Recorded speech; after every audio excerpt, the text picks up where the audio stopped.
You know that feeling when you open your banking app and you don't instantly want to throw your phone across the room? Like you check your balance and instead of doing mental math, like, okay, if I buy this coffee, do I still have enough for groceries? You just breathe. Not because you're rich, not because you made it, but because for the first time in a long time, money doesn't feel like an emergency. Here's the wild part. Most financial gurus will tell you the number that changes everything is $1 million, or they'll say 6 figures is the magic mark. But they're skipping the moment where most people actually transform, because there's a much smaller milestone that flips your relationship with money upside down. And once you hit it, everything changes. That number is $20,000. Not because it makes you wealthy overnight, but because it gets you out of financial survival mode and into financial growth mode. And if you've never felt that shift before, I want you to understand exactly what's happening, because it's not just about money, it's about your brain. Here's the first thing most people miss about wealth building. Most people think wealth is linear, like you save a little, then save a little more, and eventually you're rich. But that's not how it feels in real life, right? In real life, it feels like you're stuck. Like you work, you pay bills, you try to save, and then life punches you in the face.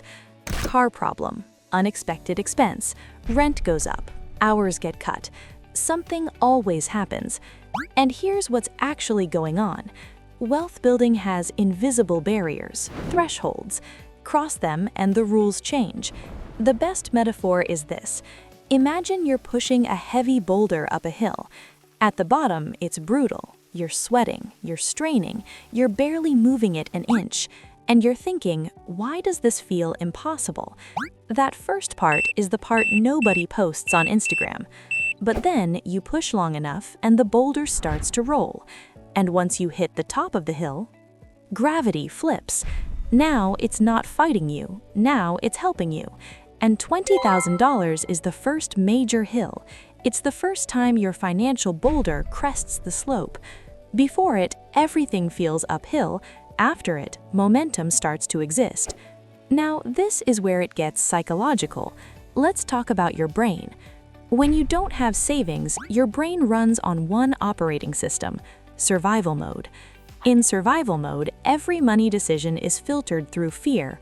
You take the first job offer even if it underpays you because you can't afford to be picky. You stay in situations you hate because leaving feels risky.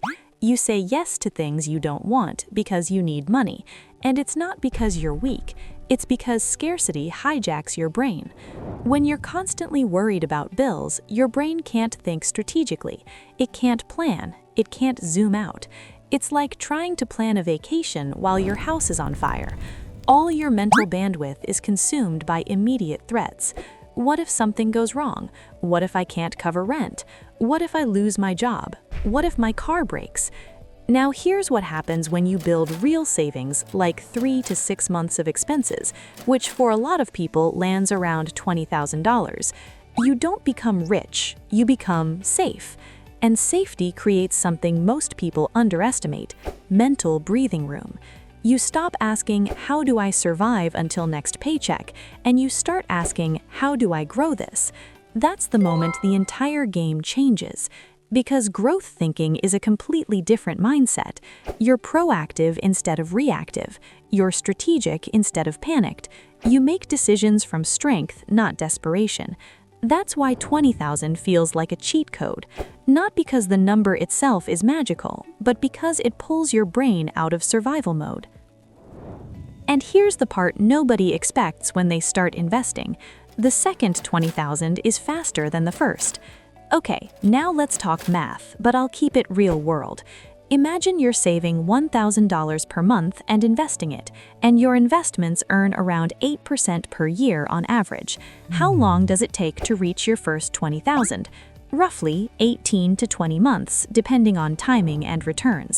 That's a year and a half of discipline, saying no, not treating yourself every time you have a bad day, being consistent even when it's boring. And honestly, this is where most people quit, because early investing feels like watching paint dry. A good market year might give you what? A couple $100? Nice, but not life-changing. But here's what changes after you hit that first milestone.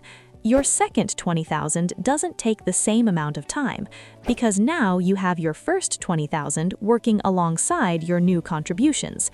The first time you hit 20,000, it's mostly your effort. The second time, it's your effort plus your money's effort.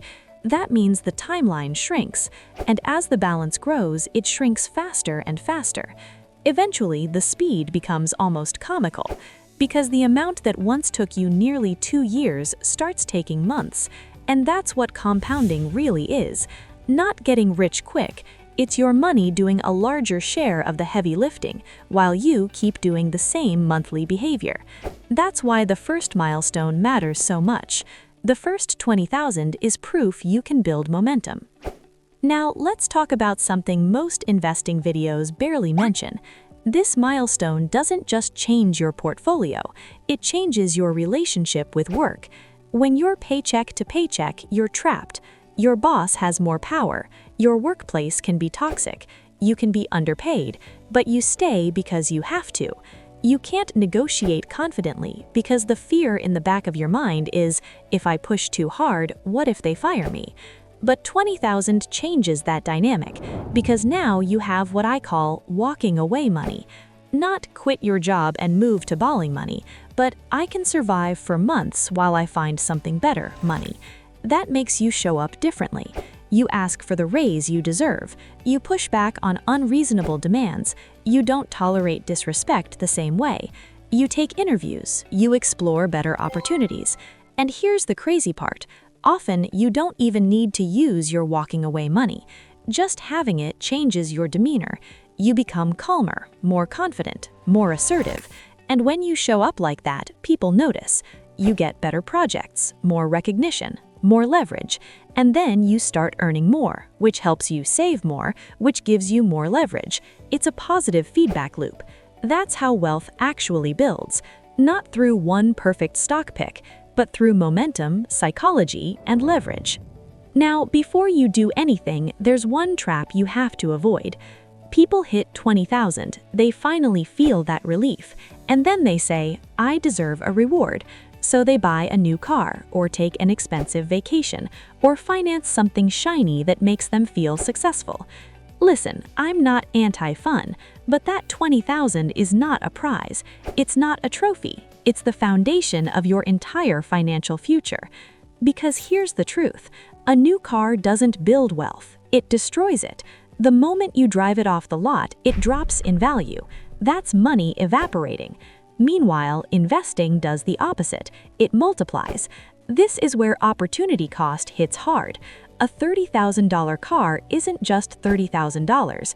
It's what that $30,000 could become if it compounded for 20 years. Over long time periods, that can easily turn into 6 figures of missed growth. So when someone says, I can afford the monthly payment, the better question is, what is this costing me in future freedom? Because the trap isn't buying something nice, it's buying something nice too early and resetting the progress you worked so hard for. That's how people stay stuck. They reach the first milestone and immediately fall back down the hill. And here's the best part of all. When you save $20,000, the real win isn't the money, it's the identity. You become someone who can delay gratification, someone who can be consistent, someone who can plan long-term. And that changes how you think day to day. Before this milestone, you're obsessed with small expenses. Should I buy coffee? Should I get the cheaper brand? Can I afford this?